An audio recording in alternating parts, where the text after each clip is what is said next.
All right, here we go. It's the most wonderful time of the time. Hello, hello, hello. Let me just clear out of some things. Merry Christmas, everyone. It is that time of evening. It is time to casually wind down, enjoy a mug of hot chocolate, or in this case, tea, and just reflect on the holiday so far. I hope everyone is having as good a Christmas as possible right now. Allie and I spent the day with my family. We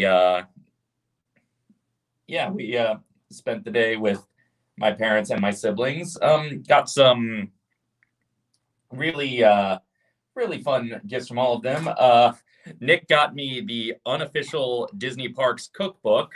So if worse comes to worse and the park shut down again, well, at least I can now make Ronto rafts at home. So I'm looking forward to exploring the options in there.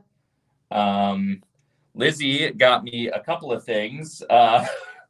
She got me as a semi-joke gift the complete all 14 movies in the Land Before Time collection. So now I can go through the movies and revisit Chris and Madeline's podcast and actually watch the movies each time.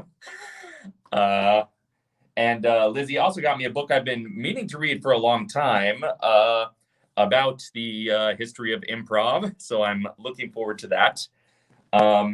And also, before Christmas proper, Charlie got me some really wonderful gifts. Charlie, our dear friend Charlie Callahan of Theme Snark, he found these vintage Knott's souvenirs, which I'm very excited about, including a vintage Knott's Berry Farm Viewmaster slide. And Charlie also got me a Viewmaster so that I could enjoy the Knott's Berry Farm Viewmaster slide. So I am very much looking forward to diving deep into all of that. I hope everyone else had a good Christmas. I hope everyone here is enjoying your day best as possible. A good Christmas and all the rest of the holiday season as well. But the reason we are here right now, is a year ago, I bought myself something and it finally arrived. A year ago, I placed an order from Limited Run Games and it arrived.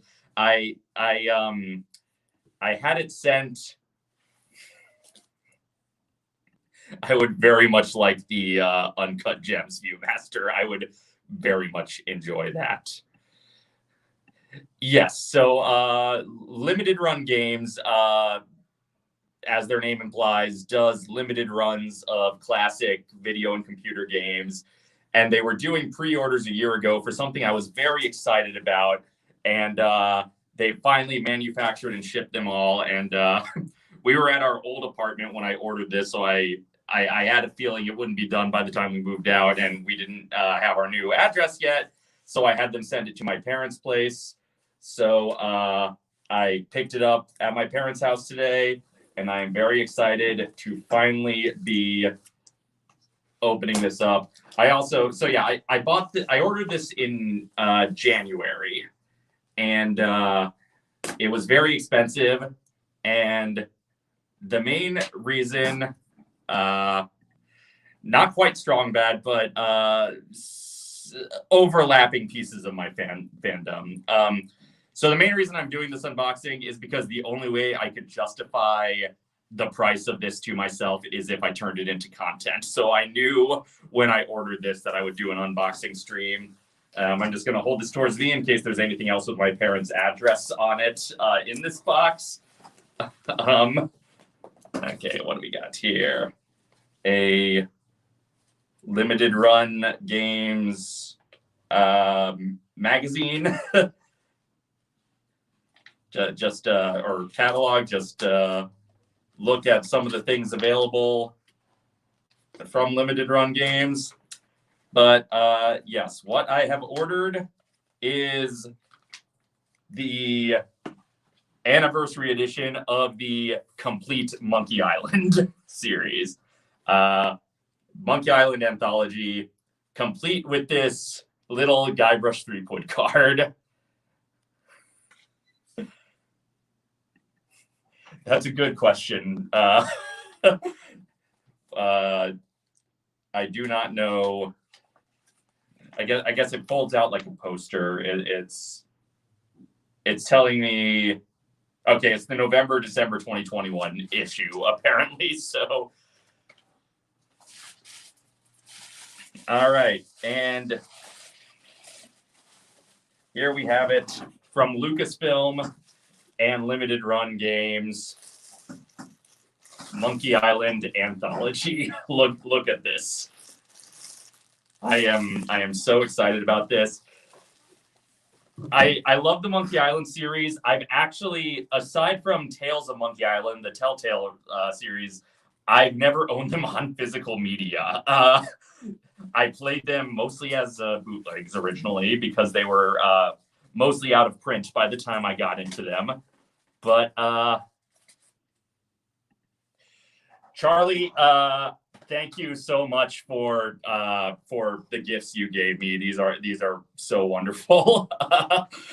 Thank you for all the knots, for all the knots paraphernalia and the Viewmaster with which to experience it. I like how we have Christmas greetings from both Coast Universals. But here we have this. This is a very big box, snug in this box here, and and now we have a box inside the box to further unbox.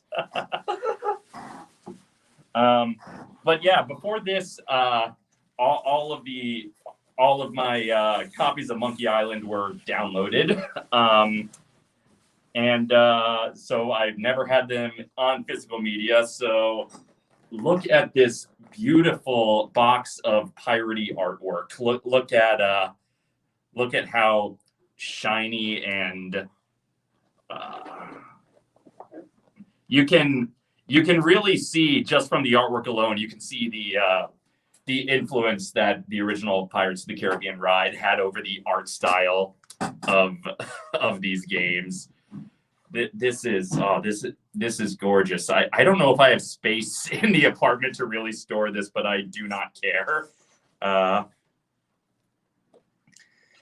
Okay, Monkey Island Anthology. 1 shadow box, 1 Guybrush statue, 1 behind-the-scenes anniversary book, 5 mini posters, 1 Murray candle holder, 1 DVD-ROM collection, 1 USB drive, 3 enamel pins, 2 code wheels, 1 Ask Me About Loom button, 1 Big Whoop Amusement Park e-ticket, 1 Disc 22 floppy, 1 certificate of authenticity.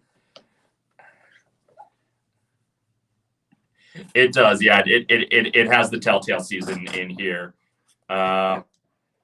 This is the certificate of authenticity, which looks like it's signed by Ron Gilbert, the creator of the series. So that's very cool. And here are the CDs or DVDs. Of course, I still don't have a DVD drive for my good computer. So fortunately, there is also a USB version here. So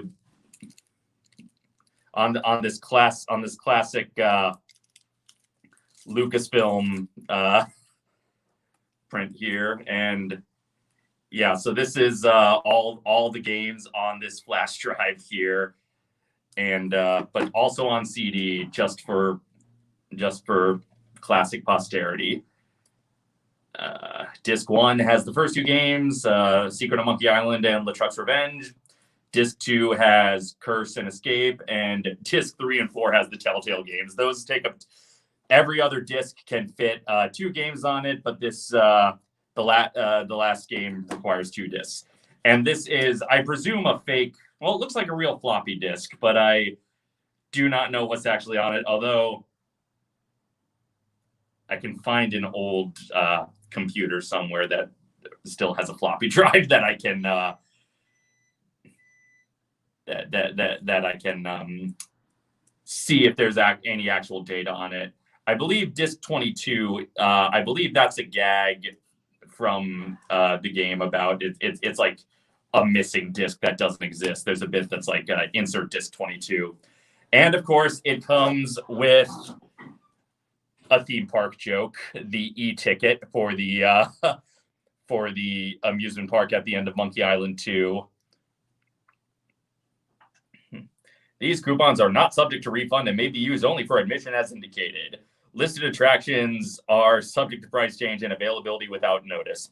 See, there's a lot of Disneyland jokes in the Monkey Island games, and that was long before Disney bought LucasArts and all of Lucasfilm.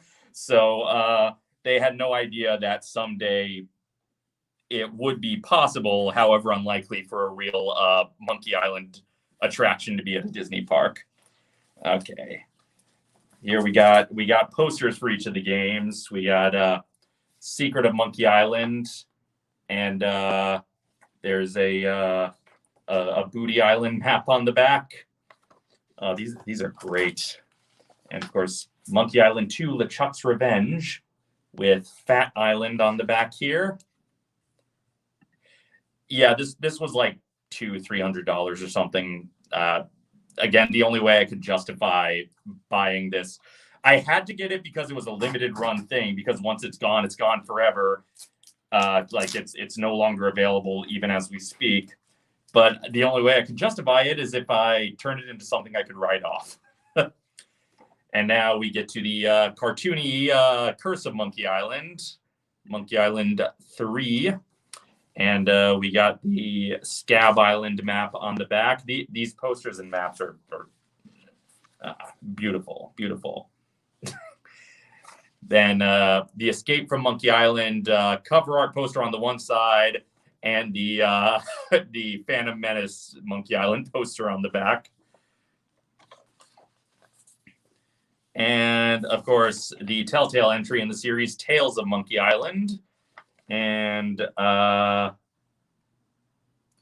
the back is the map of the underground of Big Whoop. So that is, and then we have the Dial-A-Pirate copy protection wheel. This back in the original versions of these games, you had to, in order to install it properly, you had to line up the thing as needed so that you could answer the copy protection question to get into the game.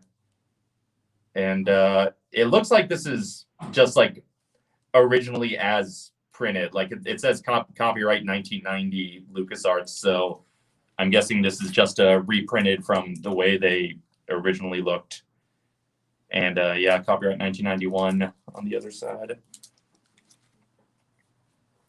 And then here we have Monkey Island Chronicles. I believe this is the behind the scenes book. I will get to that shortly. There's also just a big styrofoam thing, and I think we're getting to our more physical. Yeah, sorry about the squeak, everyone. All right, let's see what we have inside here. It's all taped together. I'm trying to figure out the way to do this without damaging anything inside, but also without making horrible sounds. Everything's slipping and sliding around.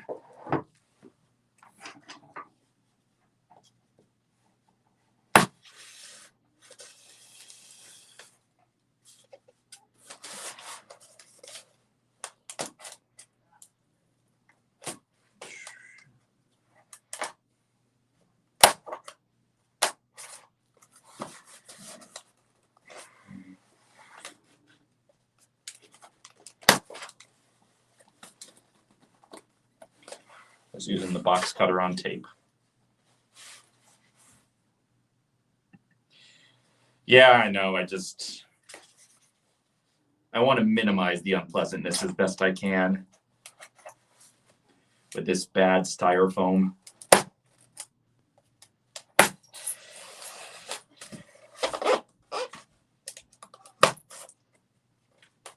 So I'm just using the box cutter on the tape, holding it together, and there we go.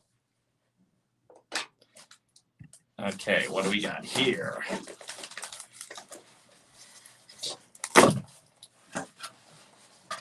Okay. This is... Look at this. We got Murray the Talking Skull, which I think the box set is a candle holder or something. Some sort of holder. I'm a big fan of Murray. Murray might be the best thing that the third game introduced.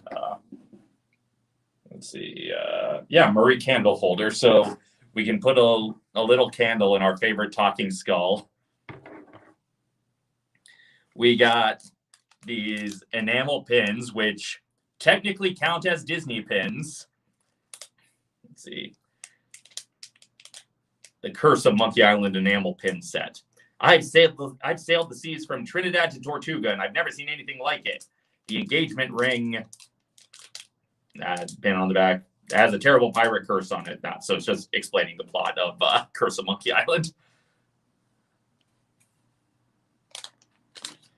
And we got the Ask Me About Loom button, which is very funny because it is technically a prop from the first Monkey Island game, but it's product placement for a completely different LucasArts game in the first Monkey Island game. A pirate is wearing a button that says "Ask Me About Loom," and he tells you that you should buy the LucasArts game Loom. And we got... Oh, this is beautiful. Look at this Guybrush statue. Guybrush Threepwood. He's got the rubber chicken with the pulley in the middle. He's got the sword. He's dressed more as LeChuck's Revenge era Guybrush. He's got the beard and everything, but this is just a beautiful little statuette. I love it. I love it. I am so excited. And then this is the lithograph of the it's the drowning scene. It's a little 3D or 2.5D, I guess, diorama of the drowning scene from the first game. Oh, this is all so cool. I love this so much. This was... I don't know if I can really say it was financially responsible of me to buy this, but I am glad I have it now. I am glad I have all of this.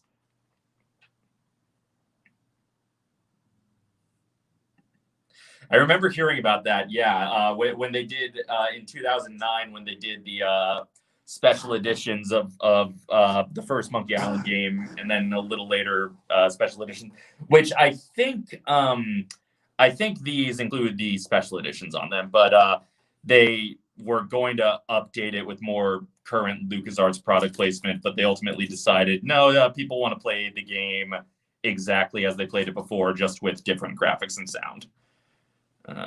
Okay. So I am not going to be playing any of these games on stream tonight, but I will in the future. But at some point in the future, we will do Monkey Island live streams. Here, let me just get access to. I'm all right. I'm going to see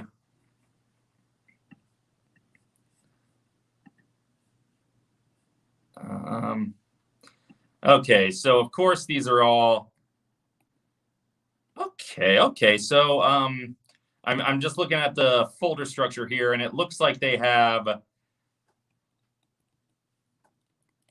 a folder called Retro Backups for the first two. So it looks like there are Amiga, DOS, and Mac versions of the first two Monkey Islands. So I need to figure out how to install these. I probably need to run crossover to get these to work because these are probably designed for Windows and not designed for Mac. But I do want to see if I can get them to run on Scum VM, which is how I usually emulated LucasArts games, as most people did. Then that's cool. But worst case scenario, I'll just run them in crossover. Or, worst case scenario, I'll just find my old bootleg files of these games and just play those instead. Yeah, pretty much. Once LucasArts just became just Star Wars games, it's like, everybody made a big deal. Everybody made a big fuss when Disney shut down LucasArts and started outsourcing all the Star Wars games. But it's like LucasArts hadn't been LucasArts in like a decade at that point. So I'm actually really impressed that they were able to negotiate this, because I don't think Disney knows they own Monkey Island. So the fact that they were able to deal with whoever they had to deal with, that limited run games was able to deal with whoever they had to deal with to make this happen. I am very impressive work. And the souvenirs are so cool. There's so little merch for adventure games. So it's nice that these are here. I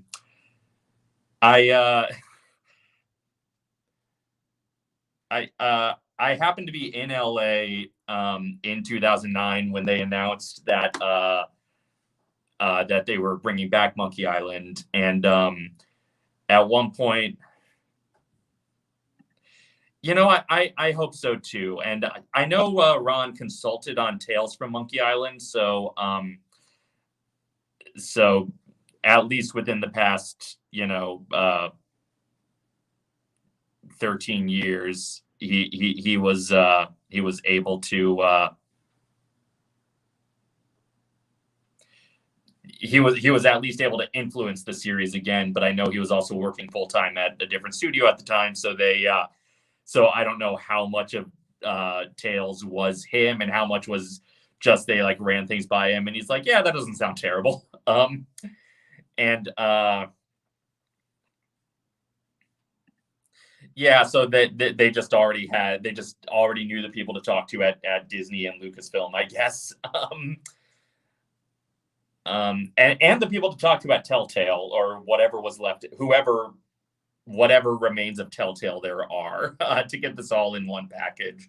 And I know they're also doing the Telltale Sam & Max games, which I think were sold off to a different studio than Telltale. But yeah, so the first Monkey Island game was inspired primarily by two sources, the original Pirates Ride and also the book On Stranger Tides. At one point, Lucasfilm wanted to develop an animated Monkey Island movie. Like, Lucasfilm was looking to start a feature animation division, and the first thing they were developing was a Monkey Island movie. And they hired either Ted Elliott or Terry Rossio. I forget which one off the top of my head, but one of the guys who would go on to write Pirates wrote a draft of Monkey Island.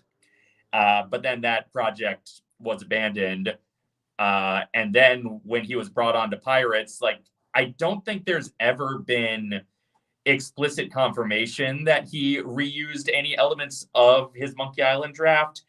But considering writers reuse things from unfinished projects all the time, I would not be surprised if there is a lot of, especially because there's so much of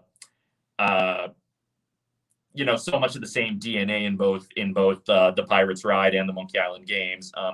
But then, of course, later when they made the fourth Pirates movie, it was based on the book On Stranger Tides, which had also been an inspiration for Monkey Island. So the franchises are just so intertwined at this point, and now they're owned by the same company. And what I'm saying is, take the Jack Sparrow animatronic out of the Pirates Ride and put in Guybrush Threepwood already. You can do it, Disney.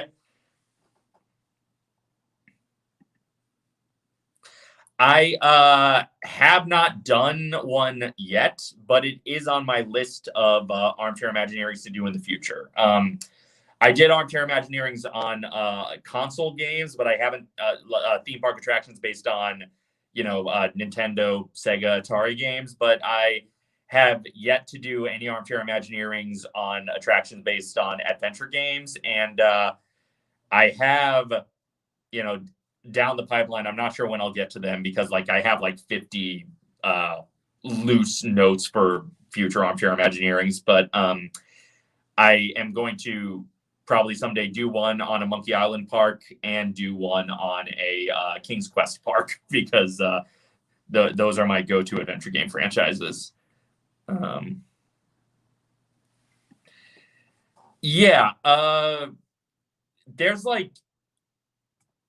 it's not so much of a stretch to get to Ghost Pirates from the ride because there's skeleton pirates. But yeah, it's pretty. It hints that Barbossa is a lot more evocative of LeChuck, I think, than he is of any specific animatronic in the ride.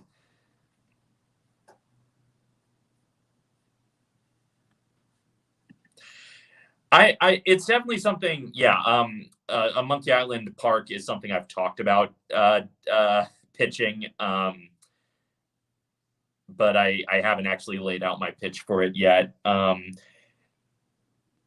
I also haven't fully decided if Monkey Island and King's Quest will be separate episodes, or if I don't have quite enough in each one individually, and it'll just be a general adventure games park. But I'll probably at least do a LucasArts park and a Sierra park as separate pitches.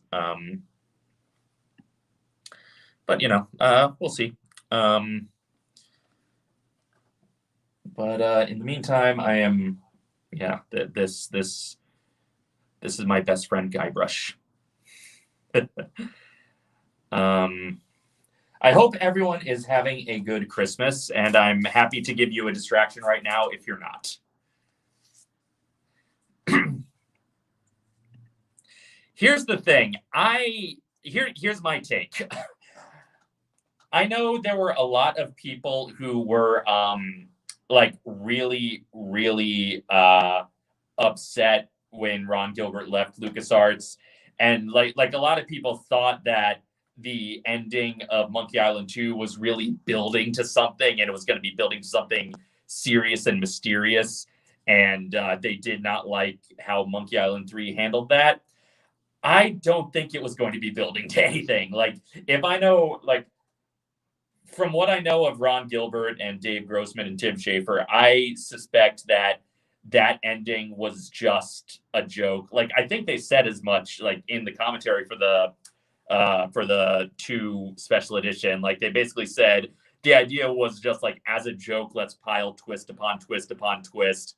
And I don't think it was actually building to some deep lore. And I think people are always well, I want to know what Ron's Monkey Island 3 would have been because I want to know where he was going with the story. I think Ron's Monkey Island 3 would have just ignored the ending of 2 completely and gone in a completely different direction. That I could be wrong, but I don't think it was actually building towards any serious lore. I think Ron's Monkey Island 3 would have been different than Curse of Monkey Island is, but I don't think it would have had a significantly more satisfying story twist. If anything, I think Curse of Monkey Island tried a little too hard to rationalize the ending of the second one instead of just going off in its own different direction. But that is, I'm not an expert. Yeah, exactly. LucasArts games do Star Wars jokes. Hi, Morgan. I hope you're having a good Christmas.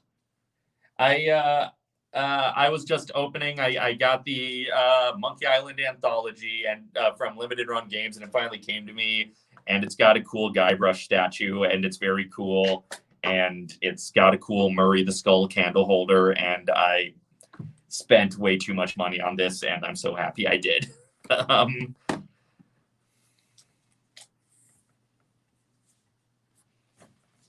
Gonna crack open the Chronicles book just to flip through it. Not gonna do a full a full live reading necessarily, but I am going to take a look. Okay, so it's excuse me. So it appears to be in oral history format, and I really like these graphics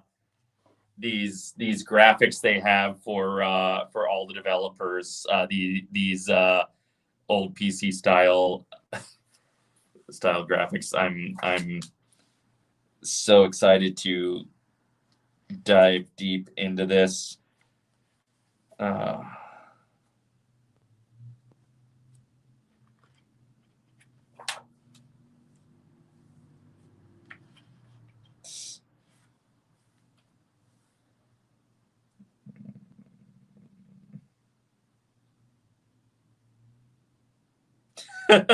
Okay, so this page basically is confirming that they did the ending of Monkey Island 2 as a book. Dominic Armato, the voice of Guybrush, says here, "You're telling me that an obsessive fan base may have ascribed more meaning to this than there was actually behind it? I'm shocked, I tell you."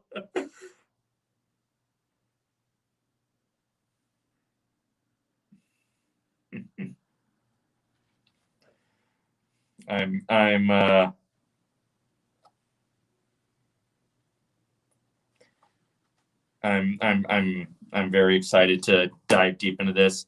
Probably not on camera because I'm not sure about the legality of just reading a book to everyone, but I don't know, maybe for a Patreon live stream. So yes, at some point in the future, once I figure out exactly how to install these on a MacBook, we will be doing Monkey Island playthrough streams. Not sure when, because the rest of this week is not the most free time in the world, but I have officially justified I've at least justified writing off this purchase by doing this live stream. And that's the only way I can buy expensive toys for myself, is if I then somehow monetize them, even though this stream is technically not monetized because I don't have monetization on YouTube. But plugging my patreon.com/Doggins there. Now this counts as monetizable content. Oh wait, I've got I've got the ticker that shows you the ways you can give me money, and now it counts as monetizable content. Yes, so I think that is gonna start to wrap things up for tonight. Again, more Monkey Island stuff coming in the future, and God, just the designs, the artwork on this, it's so beautiful. So tomorrow morning, there will be a State of the Doggins where I announce, I'll tell you now, once again, I will be taking the month of January off like I did last year. There will be no new videos in January, and no new of the weekly Patreon bonus content. Everything will resume in February. I may do more live streams before February. I may do some live streams either publicly or on Patreon, but no new scripted or edited content. But there will be stuff on the channel in January, and I'll tell you all about that tomorrow on the State of the Doggins that goes up in the morning. But until then, thank you all so much for joining me here. And I hope you all have a wonderful rest of your Christmas night and the rest of your holiday season. I am going to play with all my toys now. Thank you all so much. And until next time, this is Dave signing off.